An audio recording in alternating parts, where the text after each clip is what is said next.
Welcome back, everybody, to Silicon Valley's #1 live stream of PowerPoint slides. And this week goes out to those of you who are practiced in the biological sciences, who know about the lifestyle and life cycle of the domestic fowl. You know that it normally has two stages, both the long, tall chicken and its small, hard, round larva, depicted at right, not to scale. Well, today I want to talk about a time and a place when there was yet a third term in the cycle. That is, chicken, larva, and dude. How do you get a dude into the life cycle of a chicken? Is the question posed by a text called The Miracle of St. Menas, which is what I'm going to be talking about today. Now, The Miracle of St. Menas is a short text, not very well known, which comes down to us only in a language called Old Nubian. What on earth is Old Nubian? Well, you may have heard the term Nubia in an Egyptology class or a history class. Nubia is a region of Africa. Nubia is, in terms of present-day political borders, somewhere between northern Sudan and southern Egypt. In ancient times, it was known by the Egyptians as Kush. It represented to them their southernmost rival threat, sometimes even ruler. And you can see sort of the length of the Nile at some distance from the Red Sea to the south of the cataracts, the waterfalls that break up the navigability of the river. Well, that is Nubia. And Nubia is a region, first of all, but it's a region that has been, at various times, ruled from various centers that constitute sort of empires or quasi-states. And those states, like many states, have systems of writing all their own.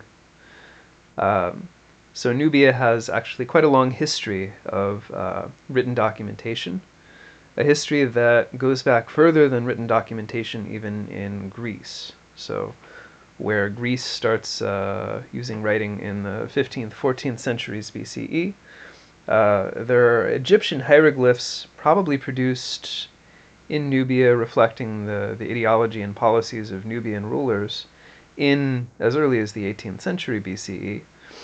And those hieroglyphs are recording the Egyptian language, not any of the languages native to Nubia.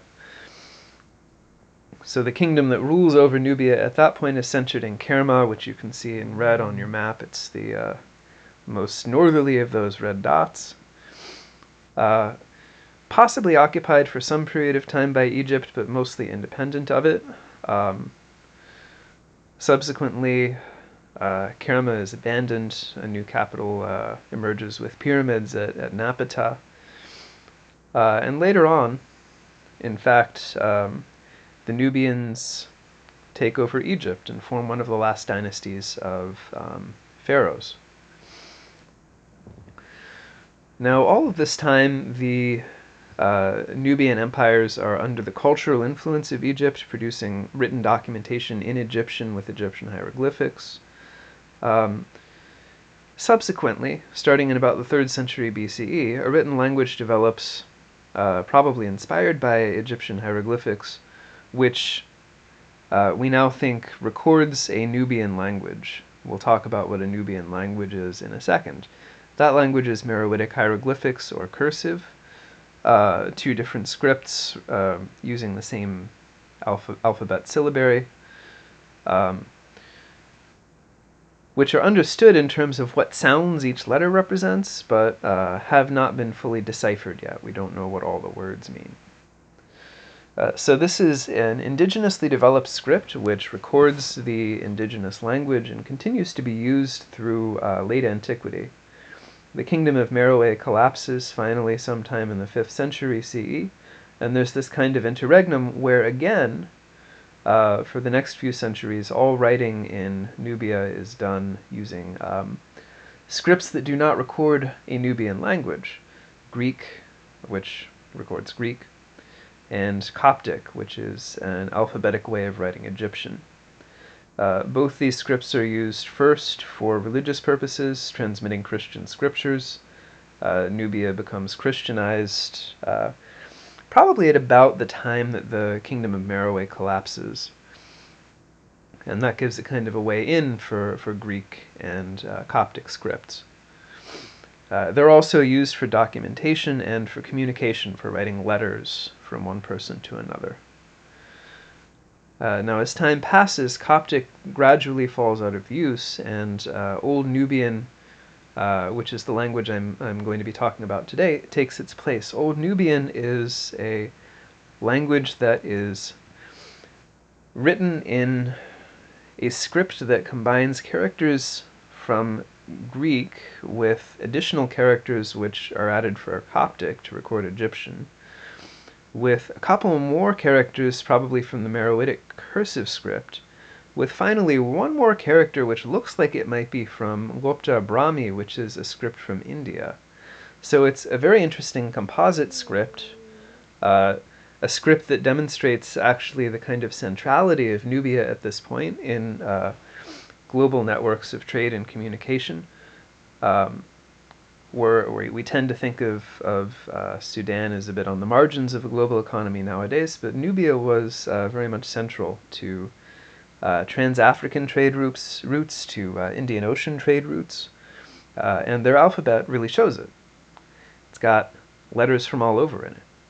But it does record a Nubian language, one of the languages which are actually spoken even today in Nubia.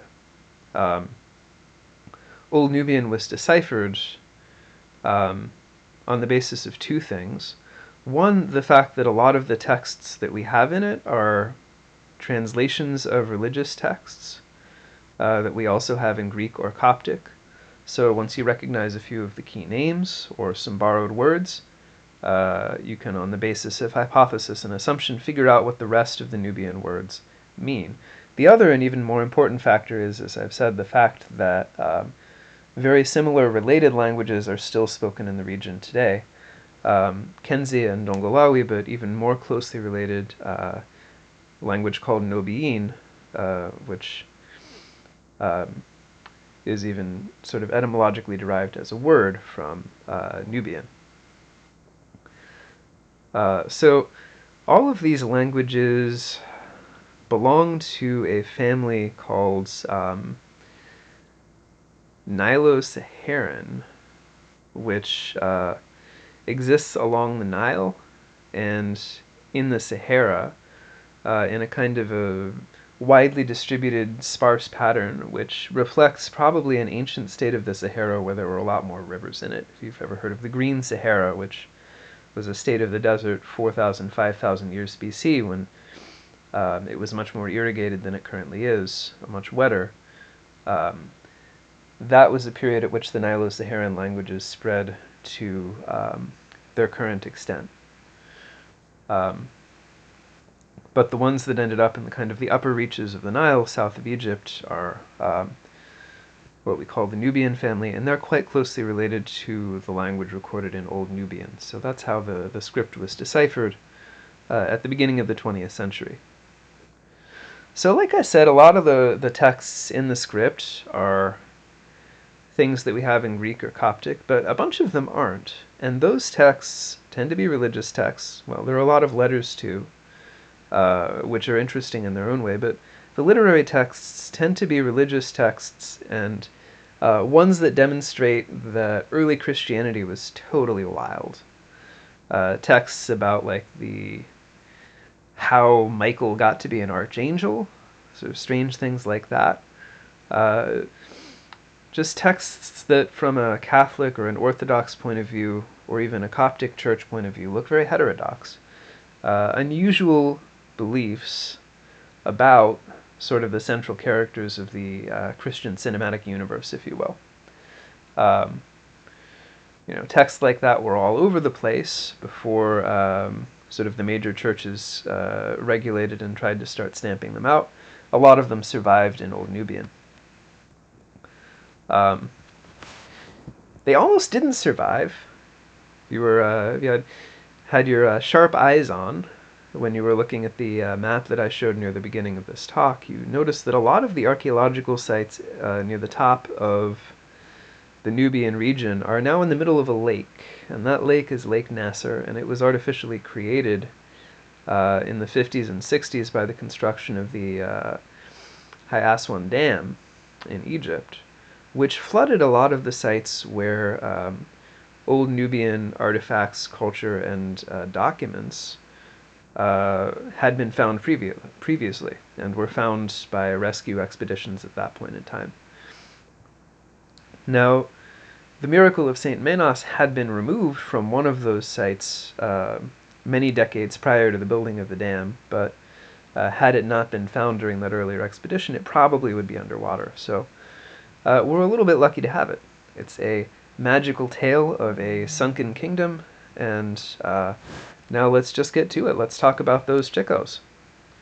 Here's how it goes. So there was a woman living in Alexandria, and I should say that the story is set in northern Egypt near the mouth of the Nile, near the Mediterranean, even though the version of it that we have is preserved in Old Nubian. So there's a woman who's living in Alexandria, and she's got this big problem, which is that not only can she not conceive children, everything on her estate, her servants, her livestock, even her horrible tall chickens, they're all barren. They all cannot have children. They cannot lay eggs. The whole estate is cursed, and this is a problem for her, especially because she has no heir to pass it on to after she dies. So it's all just gonna, who knows what'll happen to it. Maybe the chickens will inherit it. Well, she hears tell one day about this pretty powerful church, this Church of St. Menas, a church of a saint, a military saint, now deceased, who's quite closely associated with the Coptic Church in Egypt now, but lived in the 3rd century CE. So that dates the story a little bit. But anyway, at the time of the story, he's deceased. He's had a church founded in his name nearby, a little bit upriver.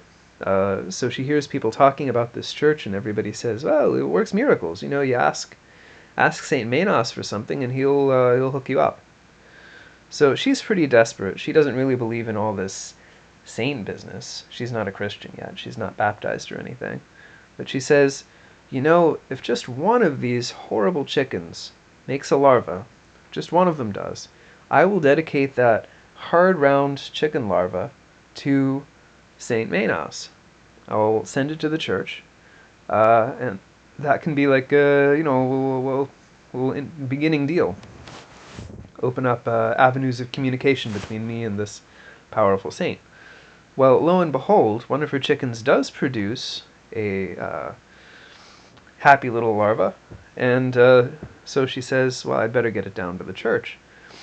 So with the egg, she goes down to the riverside, looking for a boat that's going to go to Philoxenite, which is in the direction where the church is. The church is in Mariotis. So she finds somebody, and she says, "Hello, sailor. Are you going to where I hope you're going?" And he says, "Yeah, I'm going." So she says, "Well, can you take me and my little egg?" And he says, "Well, I'll take the egg, but not you." And she is sort of bullied by the sailor into giving up the egg and staying home herself. So the sailor takes the egg, throws it under the bench where he keeps all of his various junk, and he sails off to Philoxenite. And he forgets about it. He forgets about the egg. He had one job. Well, he probably had a lot of jobs because he's a sailor. He's going up and down river all the time. But he had one job for the purposes of this story, which was to drop the egg off in the church, and he doesn't. He forgets to drop it off. So he goes back home, and a few days later, he finds this egg under the bench, and he's like, "How did this egg get here?" And he asks his son, and he's like, "Oh, Dad, you put it there because the lady told you that you should take it to the church for her.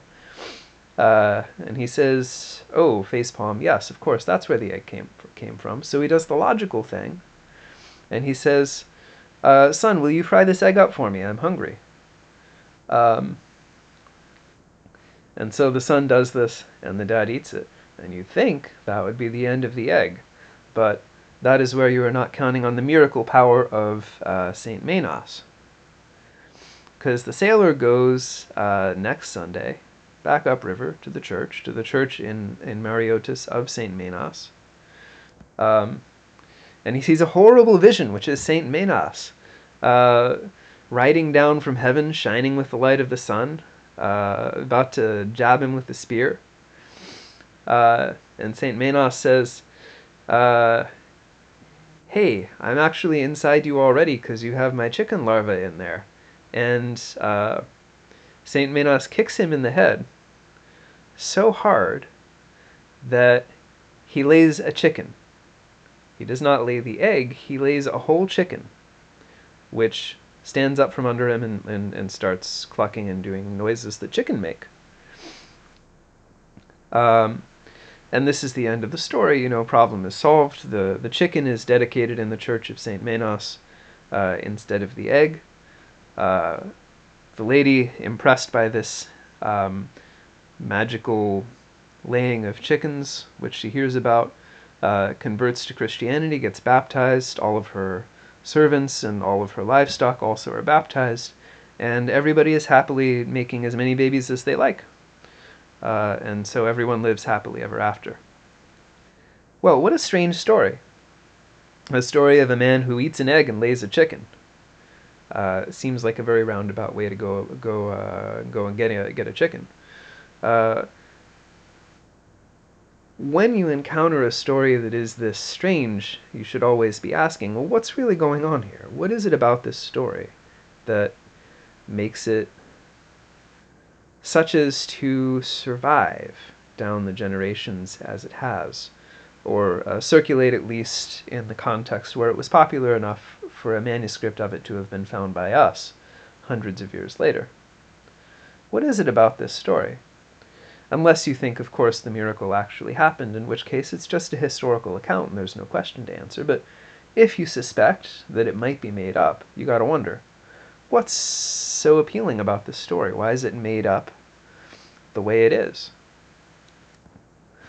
Well, there's actually not too much written on this. There's not a lot of interpretive work been done on the miracle of St. Menas.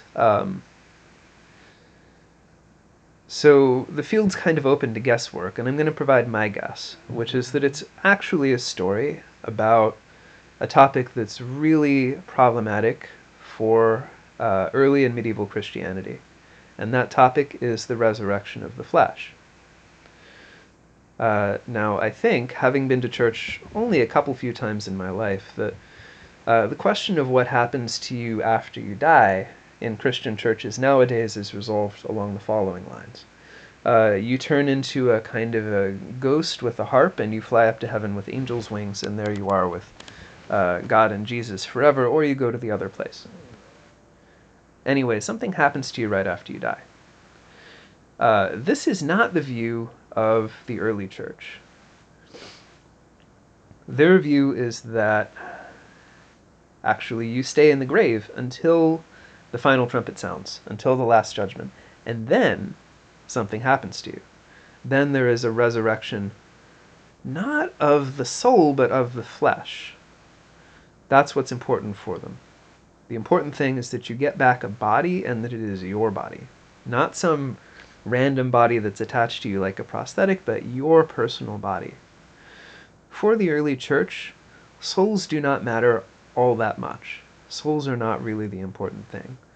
They say, well, you can't have full bodily experience of reward or punishment if you're just a soul.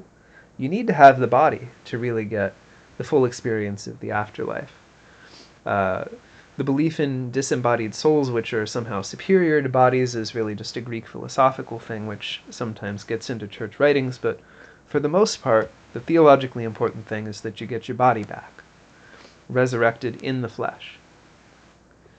Now, at a certain point, people start talking about like your soul maybe going to heaven in advance of the the last judgment. But that too is kind of a pale imitation of the bodily resurrection that will happen on the last day, and that bodily resurrection is really the important thing for most early and medieval Christians. Well, so this belief in a bodily resurrection, a resurrection of the flesh, poses a couple of conundrums, a couple of problems. The first one is, well, what if you die as a baby, or even worse, as an old? How do you resurrect? What body do you get back?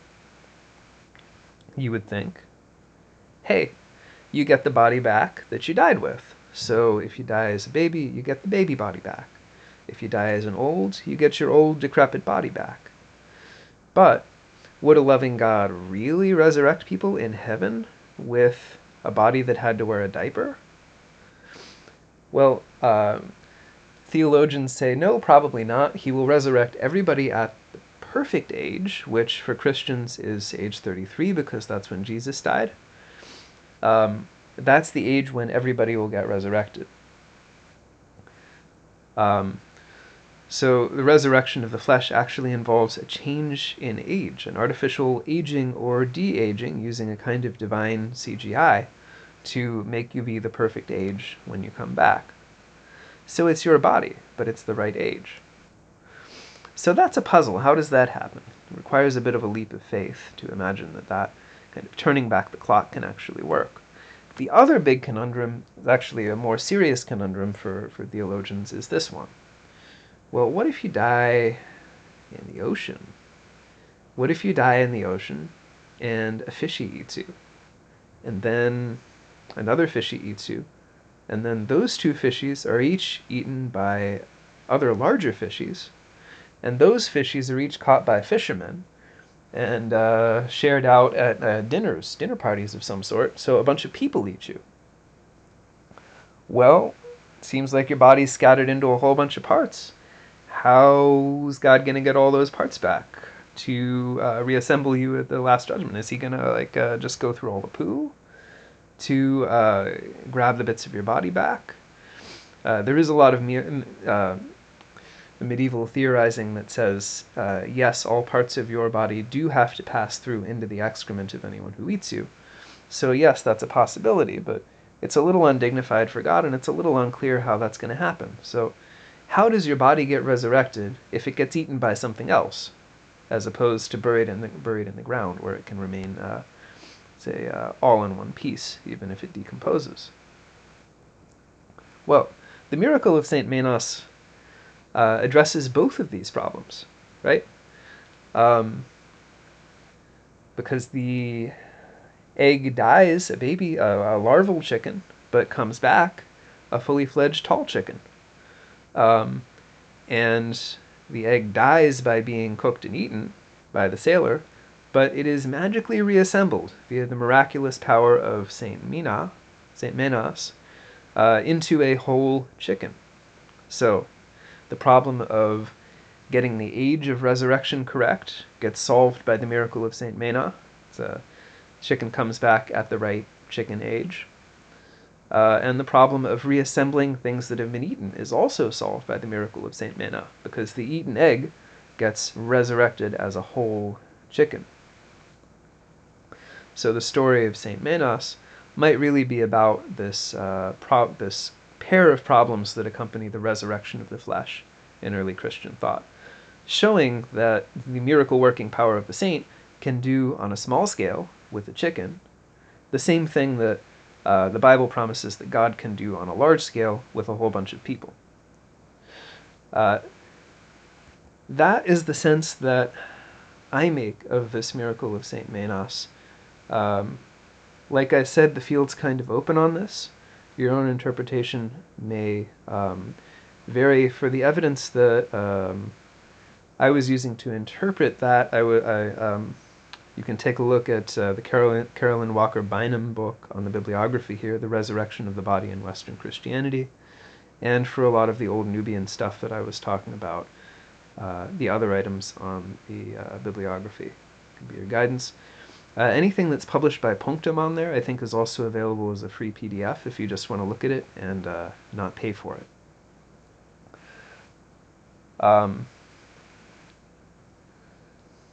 The field of Old Nubian studies I wanted to highlight first because it's one where a lot of work remains to be done. It's a field in which there's a lot of untranslated material. There's a lot of the grammar of the language even that's not understood, a lot of words, the meaning of which still needs to be figured out. So if you're willing to put in the work as a classics student, this is a field of research where it's really possible to make some original discoveries, where it's possible to make some original and lasting contributions to human knowledge. Hope somebody's going to take that one up. The other reason I chose to start out with this story is because it's going to be, it sort of demonstrates something that everything I talk about in this series of lectures will also demonstrate, which is that the past is full of stories that seem silly, that seem strange, that seem weird. You should not assume that they are actually just weird and silly. What they actually are is a kind of an invitation to think differently, to twist your brain around until what's in the story seems as natural as the sunrise. I hope that I've sort of pointed the way to do that with respect to the miracle of St. Menas, and I hope that I'm going to be able to continue to do that for the remaining subjects of this lecture series. Well, to conclude, as I try to do with every one of these talks, I'm just going to put my cat on stream for a minute. She's asleep. She hates this, but I think it's important that the cat also do something to contribute to the maintenance of this household. So, could you do something cute, cat, just to, maybe go viral? No? No? Okay. Well, that's a cat. That's a wrap. And I'll see you at the same time next week. Good night.